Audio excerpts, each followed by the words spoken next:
Hello everyone, my name is Jene and tonight we're going to be doing a WIP and chat, but before we do that WIP and chat, I'm going to be inserting the question of the day random winner right here. Picking our random comment from the first video for question of the day. So the rules are you must be a subscriber, you must answer the question, and if you are the winner, you must reach out to me within 4 days. You can either email me, which will be in the description below, or you can message me on Messenger if you're in our Facebook group. So by saying that, let's go ahead and put the URL here. And if you remember right, this is about me asking you about the incredibly annoying itch. So there were some really good comments in that one. We are going to filter out duplicate users just in case. And there are 15 commenters. So by saying that, everyone, good luck, and here we go.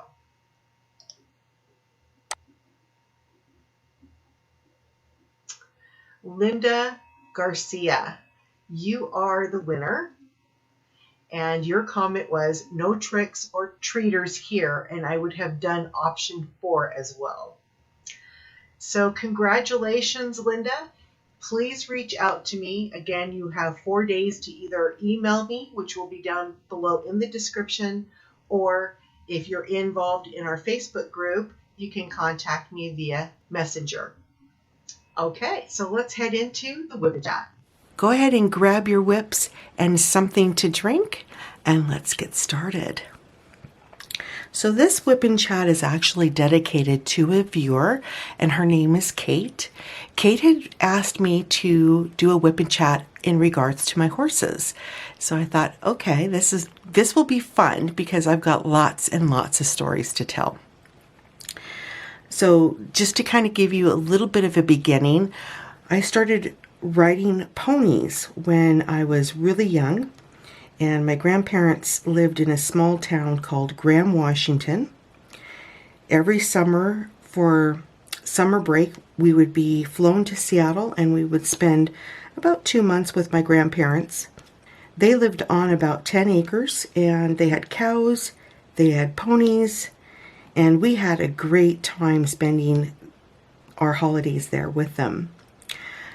Now, it wasn't just the ponies that we had a great time with, but of course, as young kids, ponies were just, they were fantastic.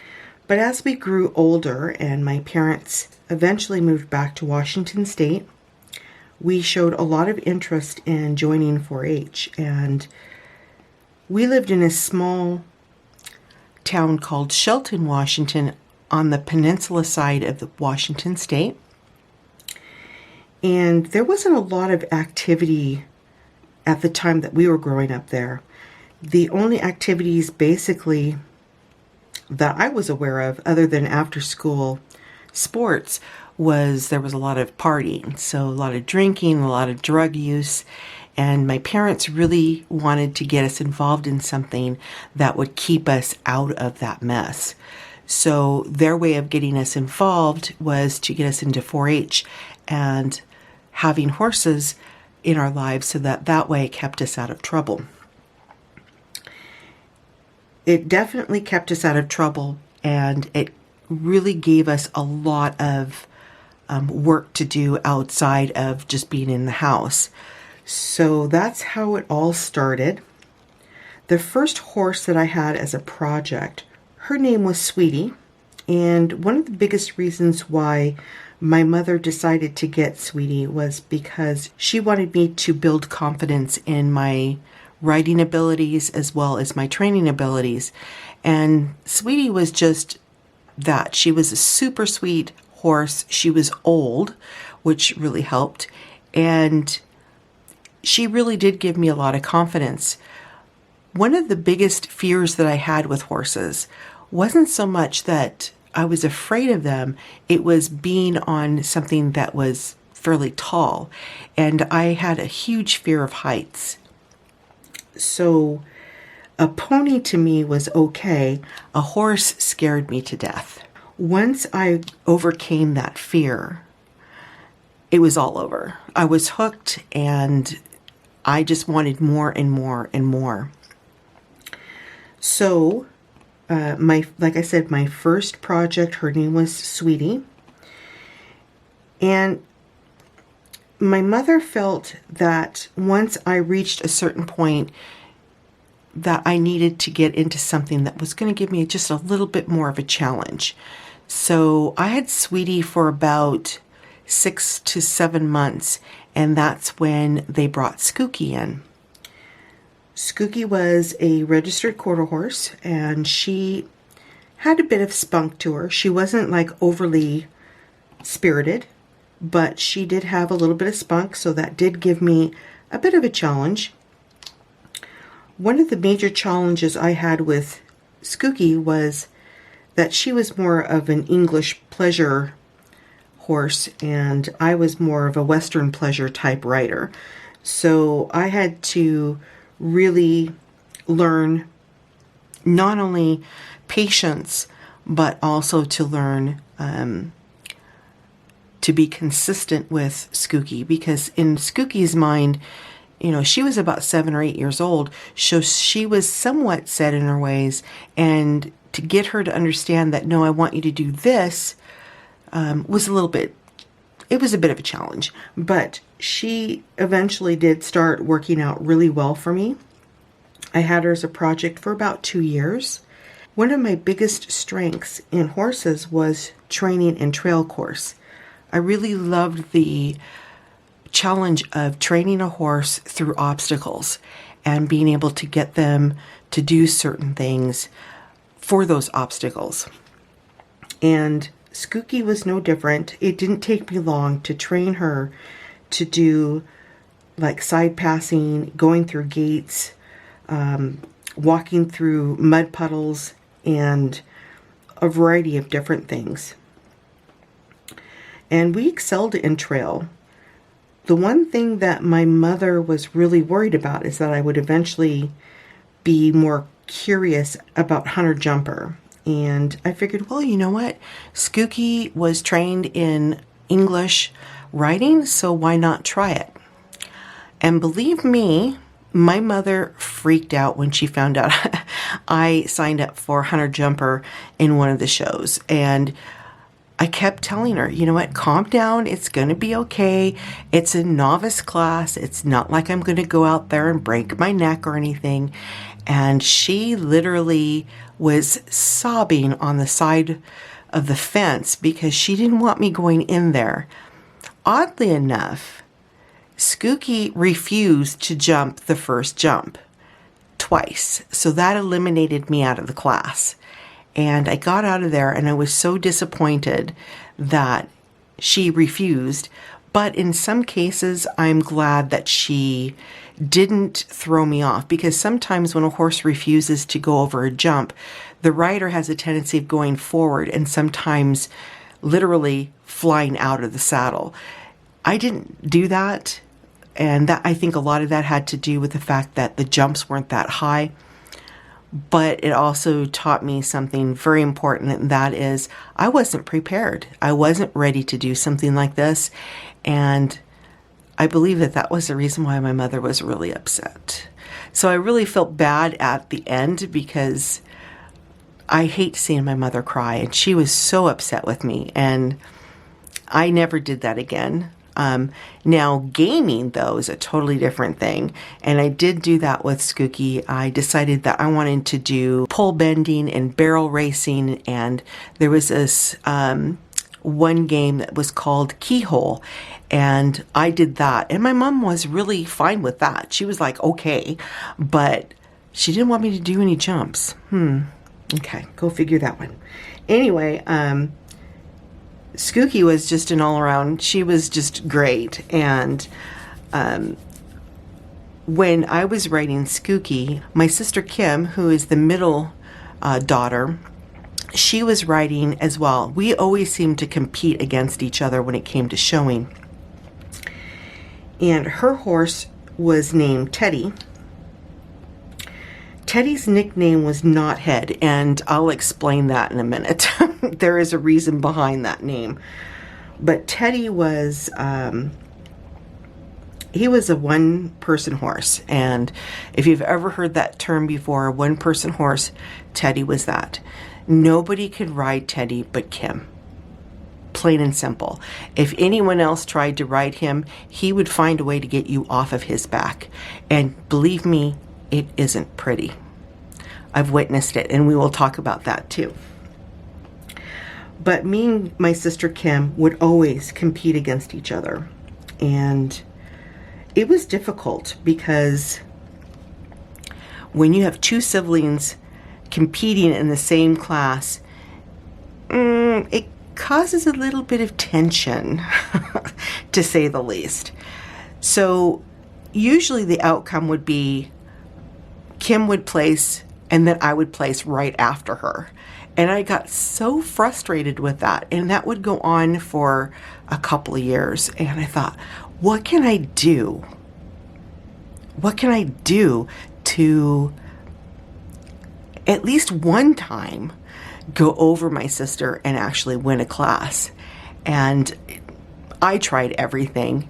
My sister Kim was not only a great rider, she was also an excellent trainer. She took Teddy, which was extremely greenbroke. He had no training whatsoever. And he was about 5 or 6 when she got him.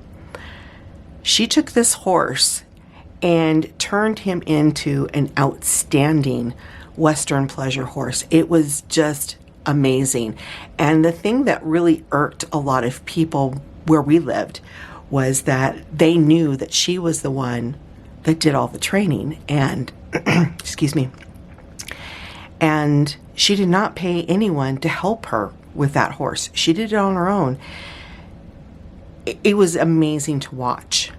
And I'm very proud of my sister. But, you know, as the young sister and wanting to achieve the goals that she had achieved, it was frustrating. But there was one day that we both were competing against each other. And we went into bareback. That was our first class right after lunch. And I don't do very well in bareback because I have a tendency of having a hard time keeping my heels down.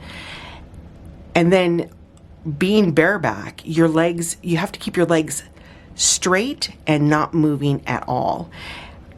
Yeah, that was hard for me. In a saddle, I can keep my legs still, but in bareback, I had a hard time with that.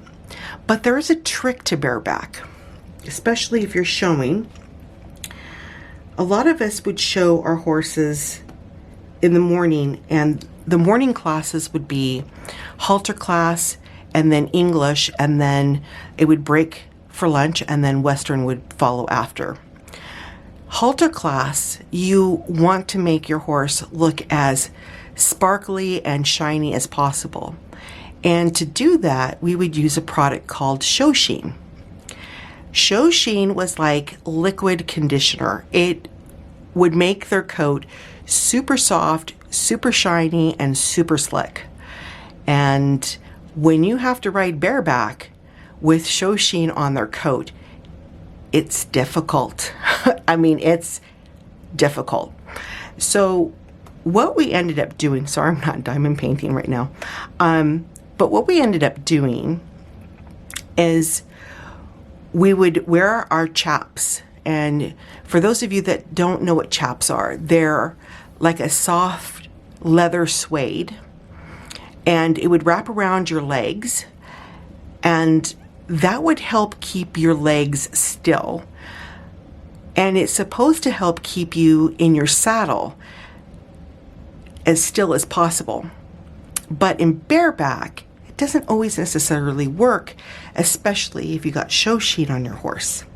So what we did is we would take hairspray, and we would spray hairspray on our chaps in the inside of our legs. And then we'd also spray hairspray on the backs of the horses, especially where we know we're going to sit. So that stickiness kept us from moving. That's a trade secret. Shh. I'm sure everybody did it, but that's what we did. And it does work. It really does help a lot, especially if you have a hard time keeping your bum still. The problem with that particular trick, though, is if you're asked to dismount your horse and then remount, that stickiness can actually backfire. And it has a couple of times for me. But in that particular class, we weren't asked to dismount, thank God. Because, I mean, when you have a pair of chaps on your legs and you're asked to dismount and then you're asked to remount, those chaps weigh about, I would say, close to 6-7 pounds. And I have no spring in my legs to begin with. So you've got that added weight on top of trying to pull yourself up on a horse. No, that isn't going to work.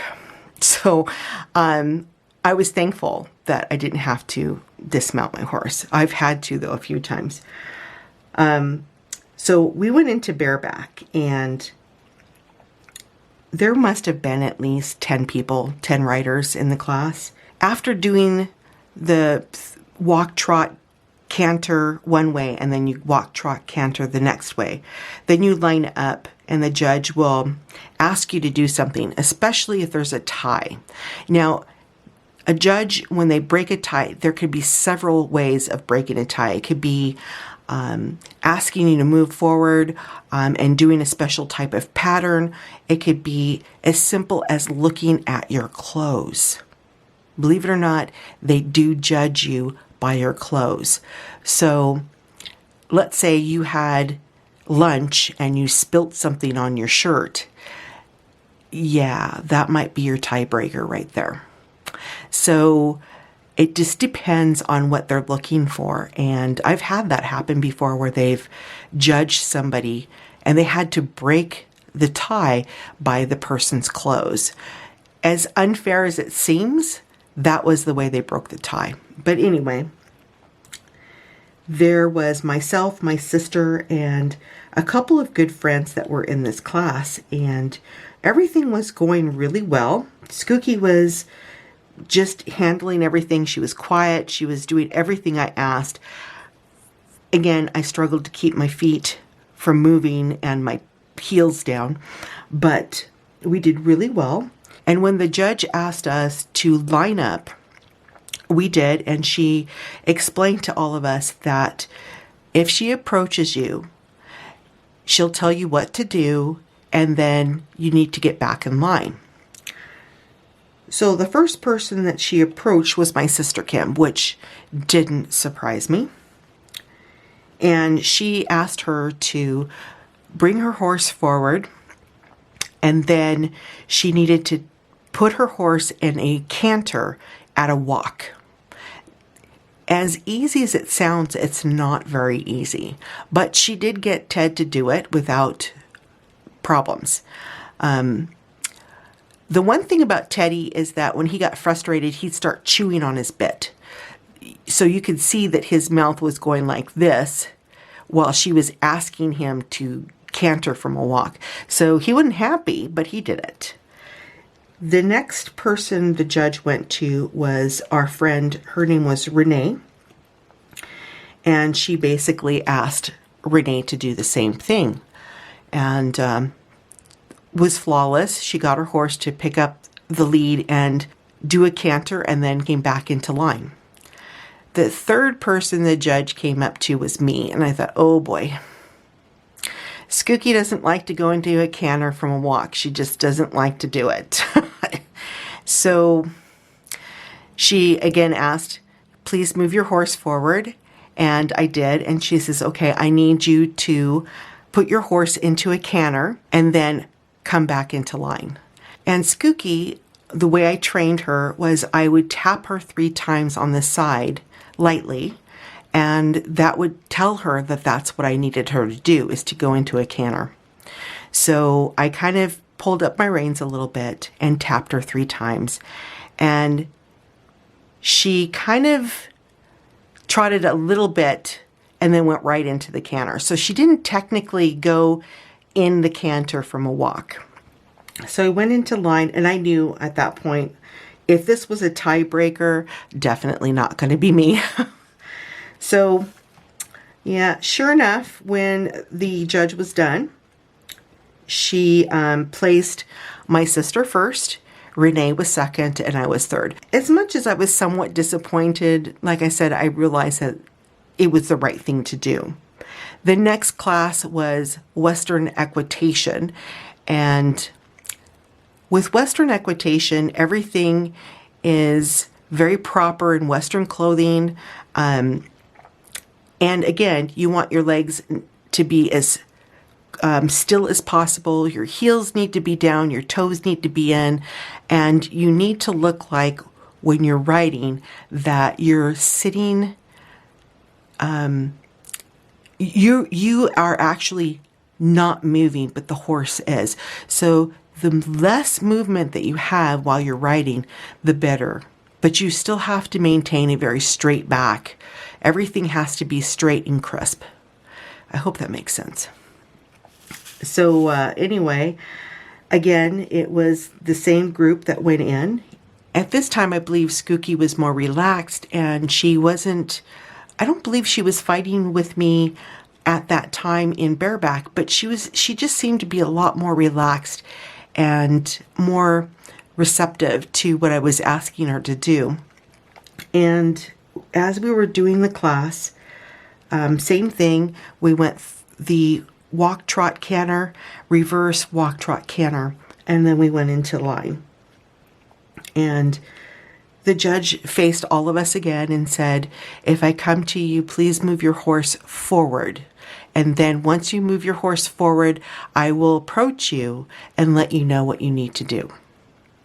So I thought, oh, this is going to be like bareback. Oh no. So what she did is she approached Renee first and had Renee come up front. Then she approached my sister again and had her move up front. And then she approached me again and said, I need you to move up front. We were the only three that she would have do this. And so I'm sitting there thinking, okay, now what are you going to have us do? Because Skookie is not going to, she's just not going to do a canter from a walk. It isn't possible. So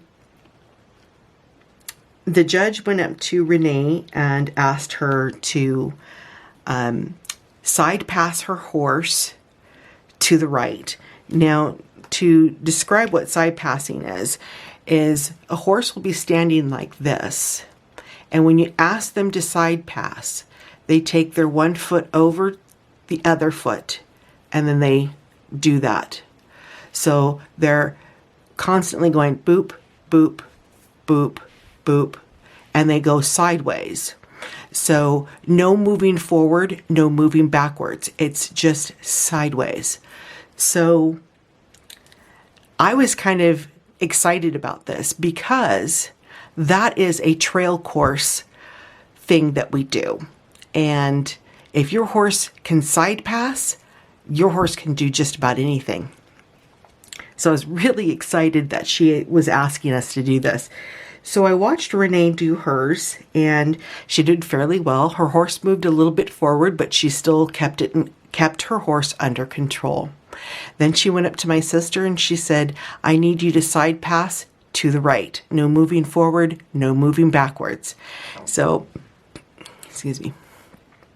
So Teddy, or Knothead, he has a tendency of getting a little frustrated. Like I said, he'll start chomping his mouth on the bit. And I could already see him doing that. And he stepped backwards and then moved to the right. And I thought, oh no, my sister's not going to be happy. As the judge was watching my sister Kim, I'm already preparing Skookie to side pass. So I was already giving her the signal without allowing her to move, letting her know that that is what we're going to be doing. And so the judge came up to me and she said, okay, what I need you to do is side pass to the right, don't move forward, and don't move backward. Moved to to the right. So I acknowledged the judge, and I pulled up my reins a little bit, and I pressed a little bit on Skooky's left side. And the next thing I know is she went boom, boom, boom, boom. She did 4 side passes, and then I stopped her. And the judge looked at me and she says, okay, that's good enough. She says, you 3 can go back into line. And I'm thinking to myself, well, she did side pass really well. But side passing or just doing that obstacle doesn't necessarily mean you're going to win. It's just something that they do for the top 3 or 4 or 5 riders, just to kind of get an idea of where they want to place that rider. Personally, I know for a fact that I am not a really good equitation rider. Again, my legs move. I can't get my heels down, although the chaps do kind of hide that. But I can't always get my toes in either. I always had a problem with that too. My upper body seemed to stay straight and very little movement, but it was my lower body that I had a problem with. So in the back of my mind, I'm thinking, okay, she did really well with the side pass, but that doesn't necessarily mean that I won anything as far as the equitation part of it. So the judge handed over the information to the ring steward, and then in turn, that information went up to the announcer to announce the winners of the class. Usually when they do their announcements, they always go from the bottom up. So it's like torture. You're sitting on your horse and you're like, okay, what place did I get?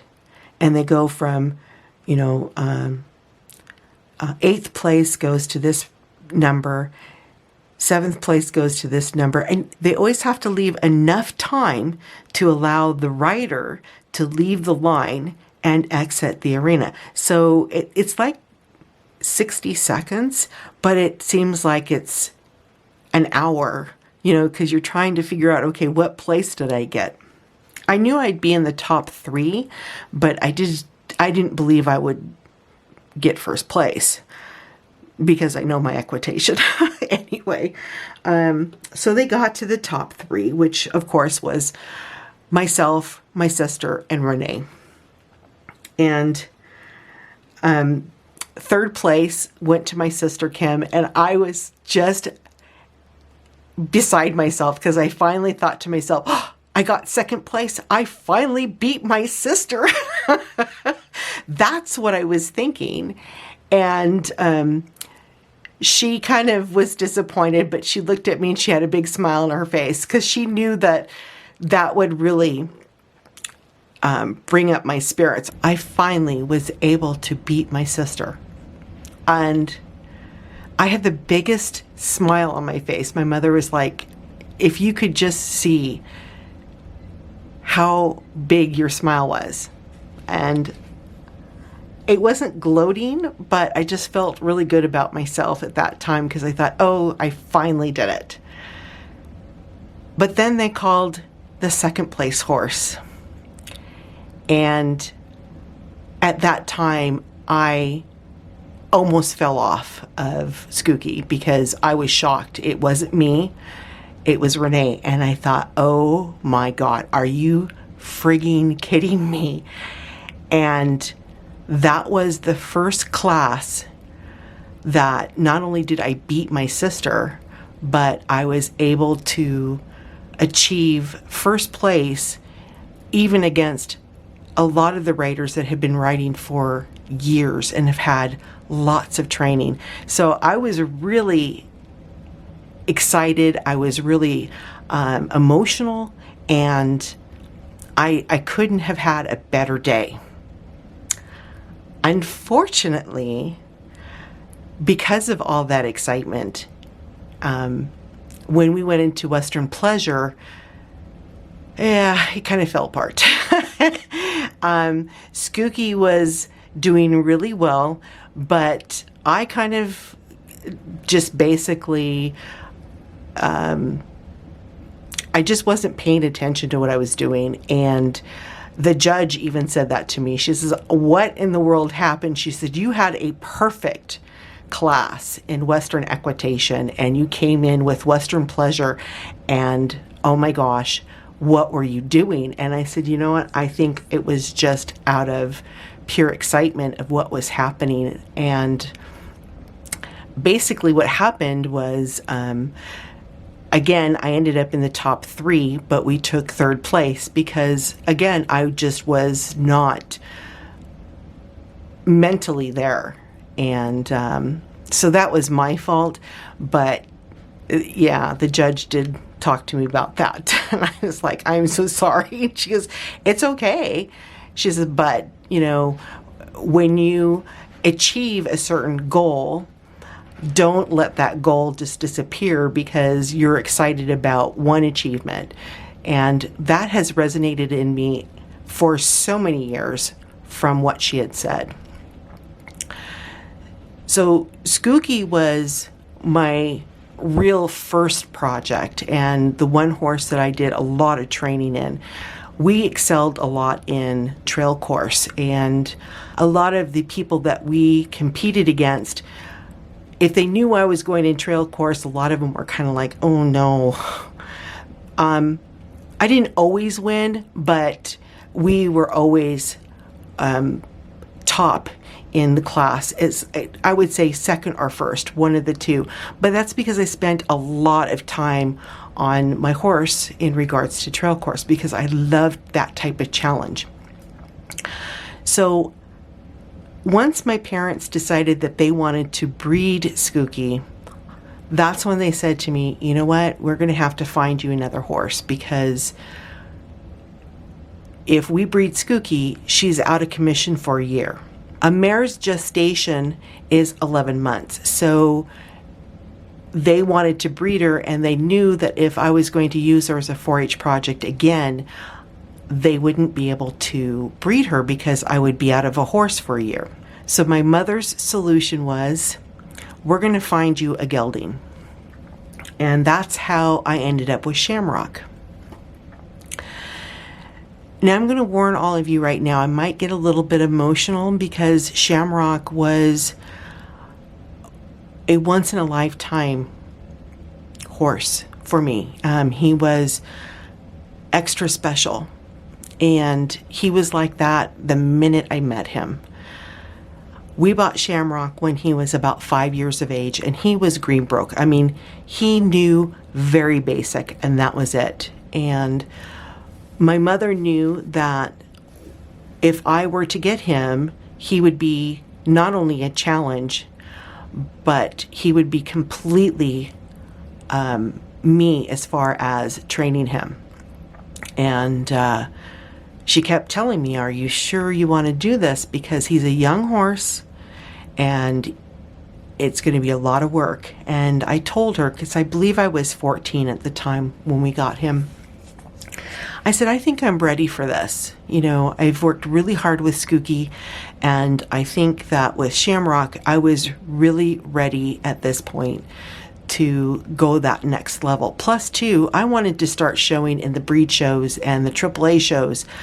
4-H was great, but I wanted to get a little bit more in advance showing. And Skookie wouldn't have gotten me that far, whereas Shamrock, I had a better chance. So we ended up with Shamrock, and if you're interested, I will have a link down below. I did a whip and chat on Shamrock. Oh gosh, it's probably been about 6 or 8 months, somewhere around there. And it tells the story of how I ended up getting Shamrock. I will have that posted in the description if you're interested in learning a little bit about Shamrock. But Shamrock was definitely a challenge, and like I said, he didn't know very much as far as riding was concerned, so it was basically going back to square one, even in trail course. But it was something that I really wanted to do, and Shamrock was the type of horse that he was a pleaser. He wanted to make you happy, and he did everything he could possibly do to please you. The problem with Shamrock, though, is that he also had a stubborn streak. in him. And when you have a stubborn horse and a stubborn rider, sometimes it can get kind of ugly. And there were times where that happened. But, horses are just like humans. They have their good days and then they have their bad days. And there was one day that I ended up working with Shamrock. I was getting really frustrated with them. He wasn't listening to me. And I was riding him under saddle. I did not ride him bareback for at least a year because he was just that greenbroke. And greenbroke horses can be very unpredictable. So this day I had him under saddle and I was asking him to side pass close to a gate so that I can open up the gate and then back him out of it. This is some of the things that I would train them for. And he just was not going to have any of it. He's like, no way, you're not going to get me to do this. I don't want to do it. I thought, you know what, you're going to do this. And as soon as you get it done, I will put you away. And he just refused and refused and refused. So I finally started getting a little bit more aggressive with him because I thought, okay, being soft and gentle wasn't cutting it. And he was like having no part of it. So I was getting a little bit more aggressive. And he finally thought, you know what? Screw you. I'm going to rear up. So he literally reared up on his hind legs to let me know that he was really unhappy.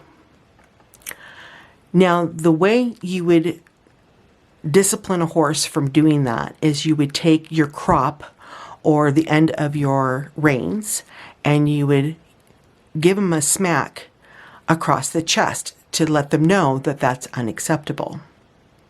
So that's what I did. I didn't do it very hard. I just, snapped my reins on him and said, stop it. So he stopped for a second and then I asked him to try to move over again. And instead of rearing, he bucked. I wasn't really prepared for that, but I ended up staying on him and I thought, okay, no. So I took my reins and I gave him a smack on his bum to counteract it. His reaction, I'm going to rear. So he reared up. So I thought, fine, you're going to rear up. I'm going to smack you again in the front. So I gave him a little smack in the front. That made him mad. So he bucked. That went on for about 5 minutes. So rear, smack, buck, smack, rear, back and forth. That went on for 5 minutes. Finally, he got so frustrated with me that he literally jumped up in the air and bucked. And that threw me out of the saddle. And I ended up landing on top of the horn of the saddle instead of the seat of the saddle. In doing that, I ended up spraining my tailbone. And believe me, that was very painful. But there was no way I was going to let this horse win that battle. So I continued to ask him to side pass, and he finally did it. He finally gave in and said, okay, I better do this because she's not giving up. And he finally side passed to the gate. He backed through it. And once he backed through it, I gave him a pat to let him know that that's what I wanted. And I got off of him. I don't know how I did it, though, to be honest with you, because I was in a lot of pain. And I gave him a hug. I walked him into the barn. I cooled him off. I brushed him. I made sure that he was nice and cool before he went into his stall. And I made sure he had his food and everything was ready for him.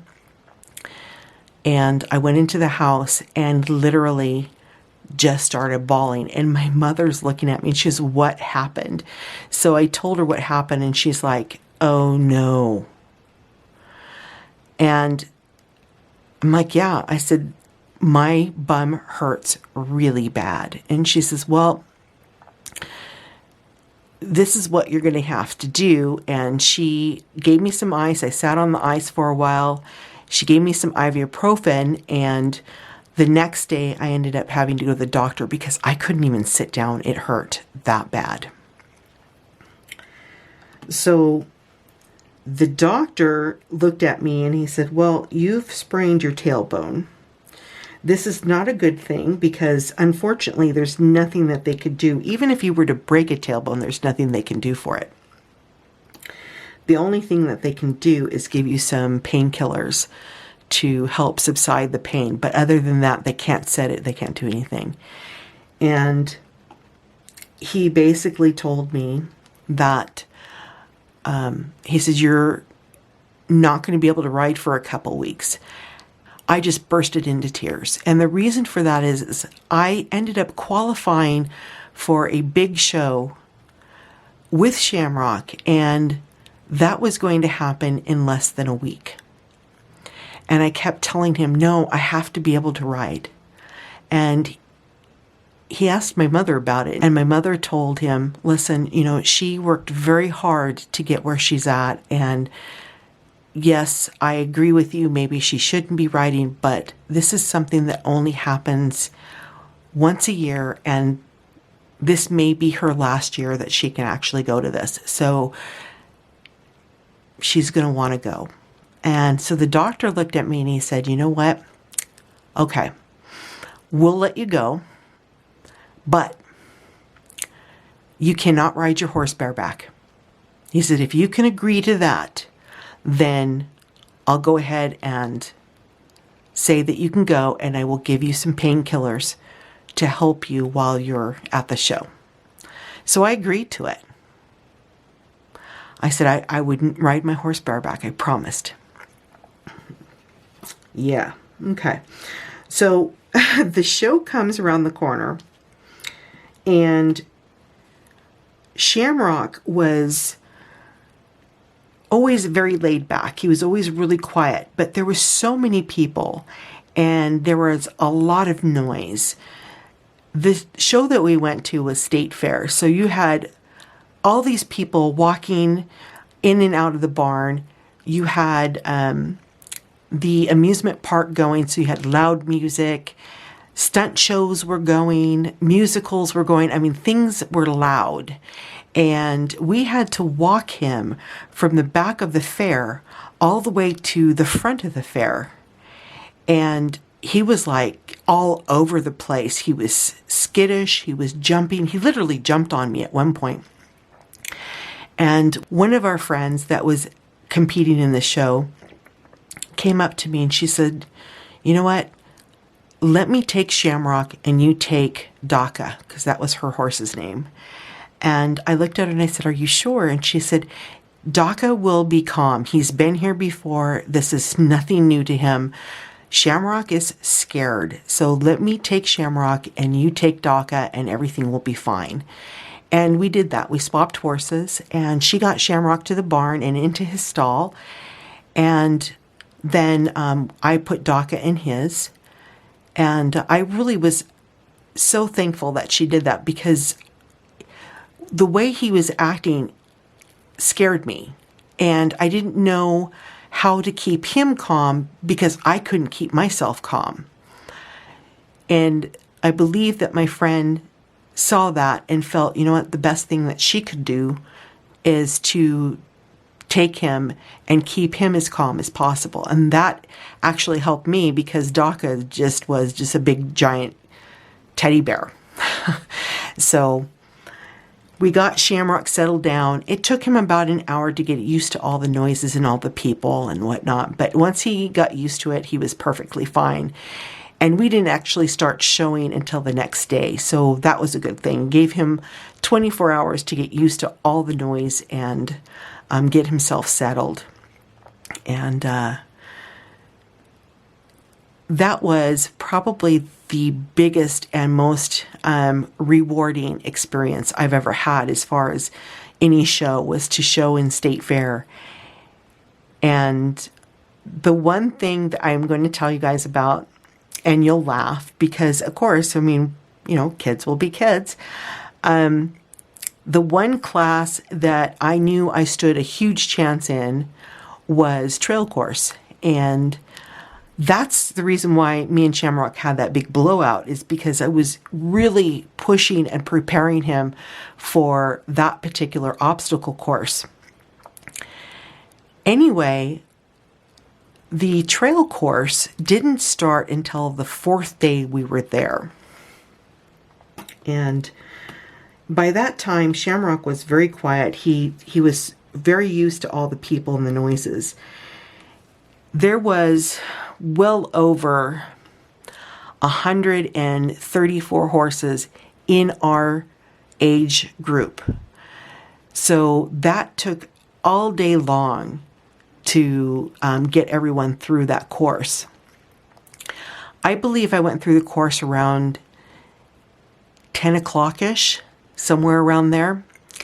And the course, basically, we were brought into the warm-up arena and we had to wait our turn. And when our turn came up, the first obstacle that we had to achieve was to go to the gate, open the gate, and close the gate. When you're on that particular obstacle, your mindset has to be, 1, safety, and 2, you have to think that there is either a cow there or some type of animal that you're trying to keep from going through the gate when you're opening it. So the goal is that you, like, the opening of the gate, let's say, is right here. Okay? So I'm going to put that there. So here's the opening of the gate, and here's the front of the horse, here's the back of the horse. So you approach the gate, you will swing your horse to this side. So here's the bum. You side passed close to the gate. You had to reach back, open the gate, swing the gate away from you, and have your horse back through the gate, all the way through, and then shut the gate and close it. That was the obstacle. Shamrock did it perfectly. I was really pleased with the way he handled that. The next obstacle, honestly, I can't remember it because my main focus at the time, I know I did the obstacle, but my memory of that particular class was there was a gardener, of all things, there was a gardener trimming tulips and throwing them in the arena while we were doing our obstacle course. And Shamrock was like, what the hell is that? All these flowers were being tossed in the arena, and he all of a sudden started puffing up, and I thought, oh, here we go. So after we got through the second obstacle, the next obstacle was that we had to put our horse into a canter, and then halfway through the canter, we had to stop and then go into a different lead. So in horses, when they canter, they have 2 leads. They have the front lead, which means that if they're, let's say the fence is right here, this would be the front lead, this leg. If the leg is this one and they're going here, that would be the inside lead. So you had to do the front lead first. So you did 3 of those. You stopped, and then you did 3 of the opposite side. Shamrock was like, what the hell is that stuff flying over the fence as he's trying to do his first 3 leads? And I got him to do it, but he was all strung out. I mean, he was literally like freaking out. I got him to stop, and I tried to calm him down as much as I could. But then when he went into his other lead, it was more of a hop. He was like a bunny. It was like doink, doink, doink. So I figured, well, that was the end of that. After we got him through that part, he started to settle down. We had 3 more obstacles that we had to get through, and once we got through those 3 obstacles, He was calmed down at that point. But I was really disappointed because I thought, who in their right mind would throw flowers in an arena full of horses doing obstacle courses? It didn't make any sense. And we found out later that the judges were really not happy with that. In fact, at one point they told the gardener, "You need to stop, you're freaking out the horses." But that didn't happen until after Shamrock and I had gone through our course. So in the back of my mind, I'm thinking, there's no way we got anything out of that. And I was really moody and upset over it. Shamrock was pretty much stuck in his stall the remaining part of the day because we all had to wait for everyone else to go through. But when the class was done, when everyone had done the course, it was probably around 3 o'clock in the afternoon, and the announcer came on, and I was sitting next to Shamrock's stall. I was giving him carrots. I always bought bundles of carrots for him. They were dirt cheap there, so I thought, well, why not? So I'd stick a carrot in front of the bars of his stall, and you could see his nose pop out, and he'd go, bip, bip, bip, bip, and he'd grab it. But, yeah, I was sitting there, and I kind of felt bad for Shamrock, more so than feeling bad for myself, because I just didn't think it was fair. And all the work that we did to, to go through that class, and to see it just disappear like that because of flying flowers was not pretty. But I sat there and I was giving him carrots, and my stepfather comes up to me and he goes, "What are you doing?" And I said, "Well, I'm just giving Shamrock some carrots and just talking to him," because Shamrock was like my best friend. I spent hours talking to him, and we just kind of connected that way. Anyway, my stepdad's like, well, he says, "You know what, I'm going to sit down and just be with you for right now," because he knew I was upset about what happened. So the announcer came across the intercom and said that they were going to start announcing the white ribbon winners.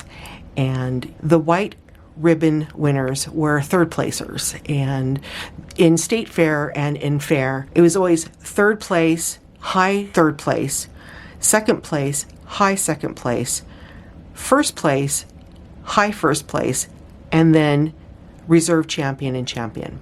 So that's how it worked. So they went through the first round of whites, and then they went through the high whites. And I remember sitting there thinking to myself, oh my gosh, I didn't even place, because I thought for sure I'd get a third from what happened.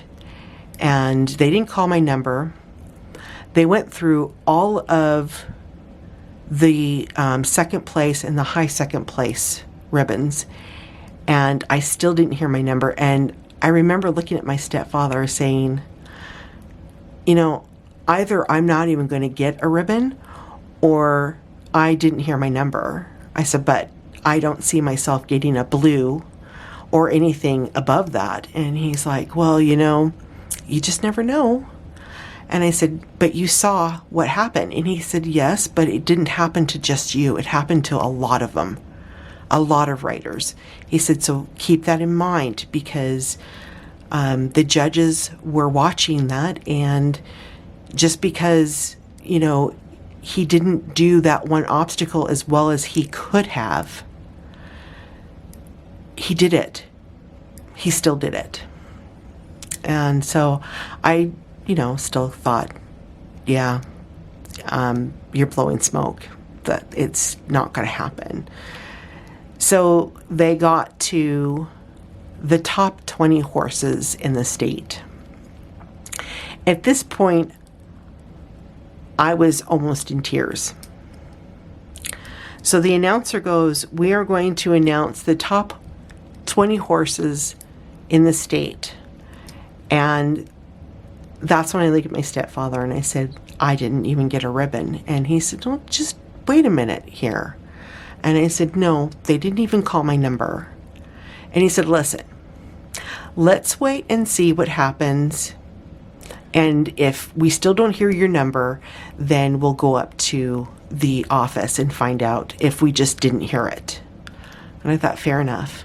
And so we sat there and they said the top 20 horse is, and they went to the top 19th horse is, and then they said the top 18th horse is, and it was my number.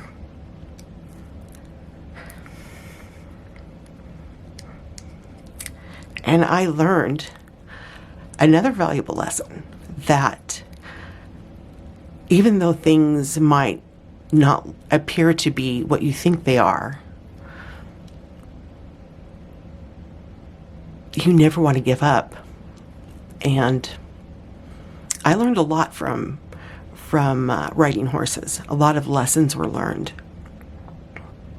And Shamrock surprised me.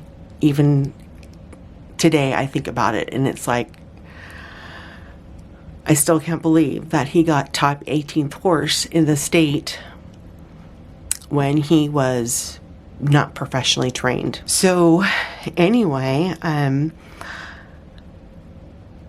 not only was I really emotional about that, my stepfather was just so proud of both me and Shamrock. And my sister, she actually came out and watched me, and she ran up to me and gave me a big hug. And she's like, you know, as much as you probably thought you weren't going to do as well as you thought you did, she said, you did an awesome job, and he did a really good job considering the circumstances.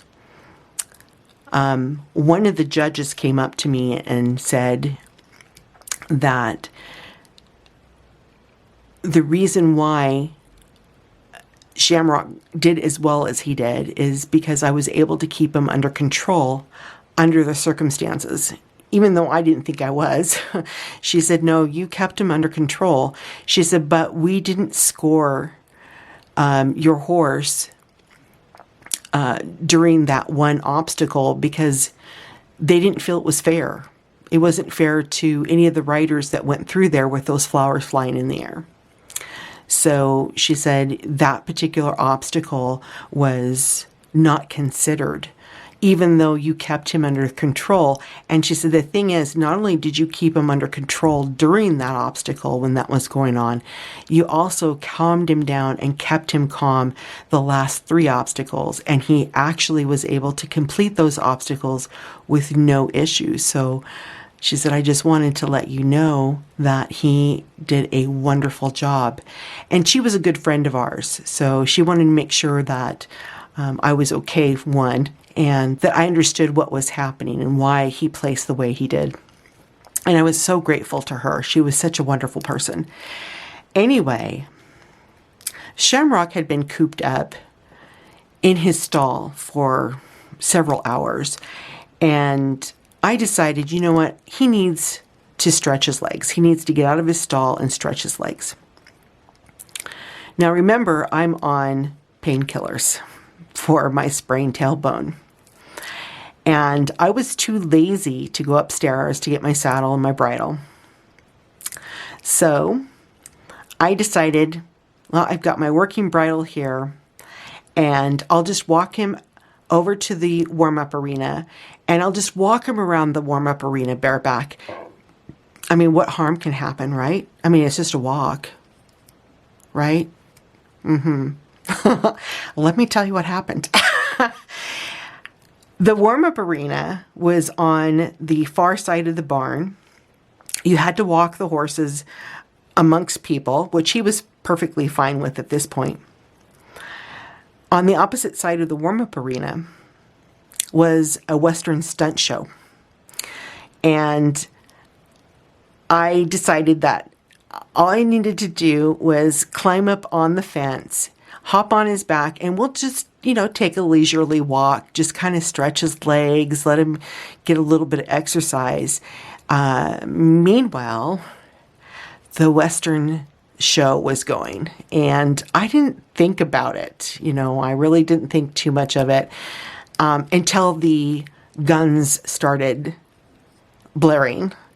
And when that happened, Shamrock was like, what is going on? And he actually jumped up and kind of moved over to the side. And when he jumped up, I lost all grip and balance, and I ended up falling right on my bum on the ground.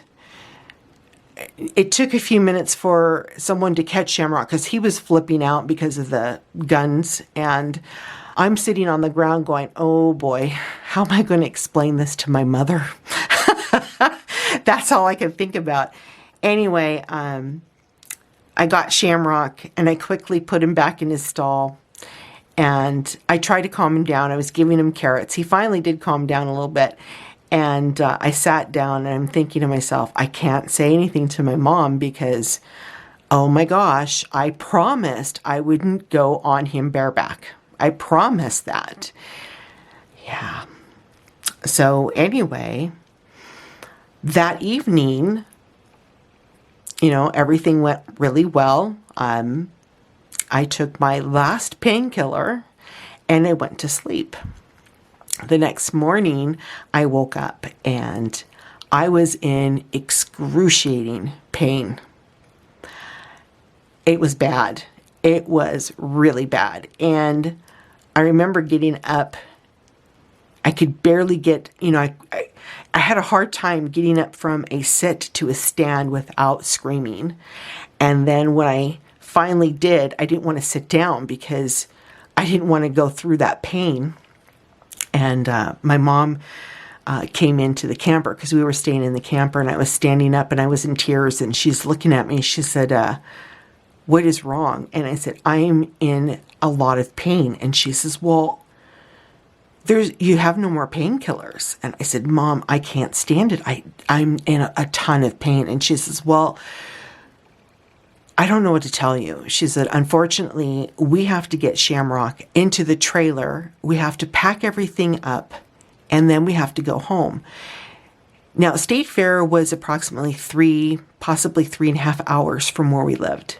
I had to help get all of my tack box, everything put in the camper, help my stepfather put the camper back on the truck, get the horse trailer connected, and get Shamrock, walk him through the fair and into the horse trailer, and then sit in the back of the truck for 3.5 hours.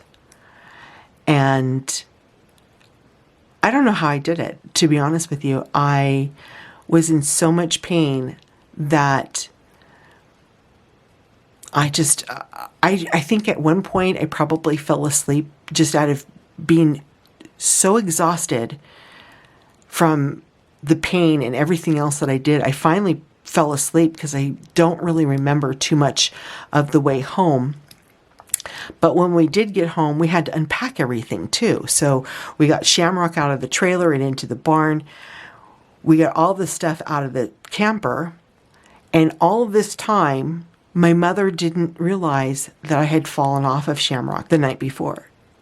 So after everything was said and done, and we went back into the house, it was probably around 5 o'clock that evening. And she says, well, it's time to make dinner. And I just sat down and just started sobbing. And she's like, what is wrong? And I said, Mom, you don't understand. I am in excruciating pain and I just can't bear it anymore. So she says, okay, we're going to take you back to the emergency room. So I remember going in there, and sure enough, it was the same doctor, of course, and explained the situation to him. And he's like, okay, we're going to have to take an x-ray of your tailbone and find out what's going on. So after they did the x-ray, about 10 minutes later, he comes in the room and he goes, okay, what happened? And I looked at him and I said, what do you mean? And he said, your tailbone is no longer sprained. Your tailbone is now fractured. It is a hairline fracture, and this is going to take months to heal, if it heals at all. And my mother's like, well, what do you mean by a hairline fracture? And he goes, it's basically broke. And it'll never be straight again. So he said there's only one way this could happen, and that's if you had actually impacted your tailbone really hard. And I said, well, I fell off Shamrock. And my mother looked at me and she says, what? I'm like, I fell off Shamrock. And she says, when? And I said, yesterday afternoon, when I decided I was going to stretch his legs. And she looked at me and she says, well, didn't you put his saddle on? And I said, no. And the doctor just kind of looked at me and I said, I know I promised and I'm sorry, but I needed to exercise him. I needed to get him moving because he'd been in the stall all day. There was no sympathy either from the doctor or from my mother, but the doctor did prescribe me some more Tylenol 3 basically. And I was on that for about 2 weeks. My mother, as I said, she didn't have that much sympathy for me either. And she said, you know what, you're going to school. And I don't care how much pain you're in, you're going to school. And if you need to sit on something soft, we'll go and get like a donut or something and you'll have to sit on that. And I did. I carried that thing around for months. And yeah, it was painful. I'm telling you. I still feel the effects of the tailbone, even at my age now. And I probably have arthritis in there now too. Who knows? But it was another lesson learned. And I learned that I'm not invincible and things can happen. And you never know, you can't predict what's going to happen. You may think that it might be innocent and easy, and it turns out to be not so innocent and very difficult. So that was one of my major experiences. But there are a couple of things I wanted to share with you too, besides just that particular part. And here I'm not even diamond painting. One thing I was going to explain to you is my sister's horse, Knothead, or Teddy. As I said, Teddy was a one-person horse. He would not allow anyone besides my sister to ride him. And my sister was dating a football player, and he kept consistently bugging my sister, let me ride Teddy. Let me ride him. And she's like, no, he's going to throw you. And he's like bugging her. She finally caved in and let him get on Ted. I was in the middle of the arena when all of this was happening. And she started walking beside Teddy and keeping Teddy somewhat normal. And in the corner of my eye, I noticed that Teddy was picking up his speed in walking, and he started walking past my sister. And I noticed that my sister kind of going off to the center of the arena to meet up with me. And I looked at her and I said, are you sure that was the smartest thing to do? And she says, well, he wanted to ride him. And I said, yeah, we'll take a look what's happening.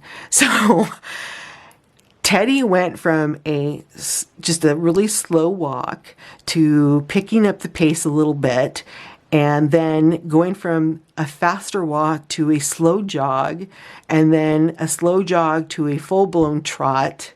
Now, they were at the end of the arena at that time, and then as he was coming around the corner like this, just as he got to this point of the corner of the arena, it was a dead run. Literally a dead run. And that's when I looked over to the gate of the arena and noticed it was wide open. And I thought, oh my God. I screamed at my sister. I said, you get to that gate now. And she's running, trying to catch up to Ted before he could get to the gate. But unfortunately, my sister just isn't fast enough to catch up with him. So Teddy decided, well, I'm going to go through the gate.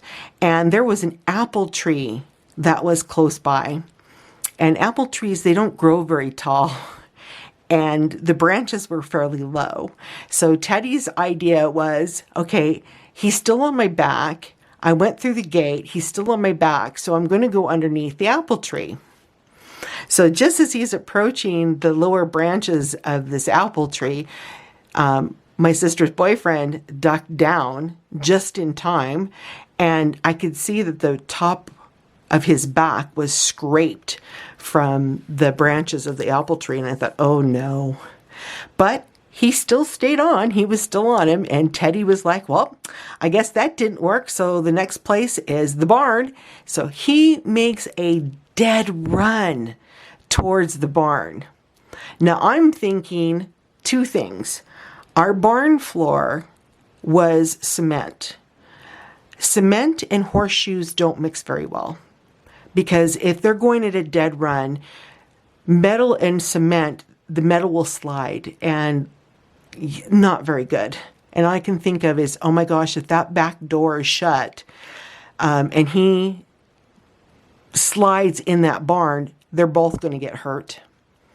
So I got on top of Shamrock and I tried to get out there as quickly as possible. As I came around the corner, I could see that the back door of the barn was open. So that meant that he went into the back 10 acres. And I'm just sitting there thinking, oh my God, that's not even better. Because once you get to a certain point in the back, it's nothing but trees and forest. And by the time I got to the back door of the barn, I could see Teddy coming at me in a dead run and no boyfriend on the back of the horse. So he had fallen off somewhere where I wasn't sure. So I looked at my sister and I said, you know what? Grab Teddy. He's running around with his tack on. Just grab him, and I'm going to go in search for Darren. So I asked Shamrock to go at a reasonable pace down into the back of the trees, and that's where I found Darren. He was on the ground, and I looked at him and I said, are you okay? And he says, yeah, I'm okay. He says, I'm probably going to be bruised up a bit, but he says, nothing broken. No harm, no foul. And I'm thinking to myself, no harm, no foul? So he gets up and he starts walking back to the barn. My sister at this point was so mad at him.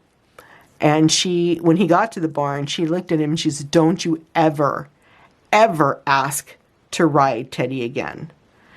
And I thought to myself, you know what? No, I don't think Darren will do that, because I'm pretty sure he's learned his lesson. Obviously, he didn't, because he did ask to do it again, but it was several months later. After that incident, though, he was really sore, and he showed my mother his back, and the tree limbs literally scraped his back up really bad. But he was, he didn't break any bones, and everything was okay at that point. But it was quite funny to watch.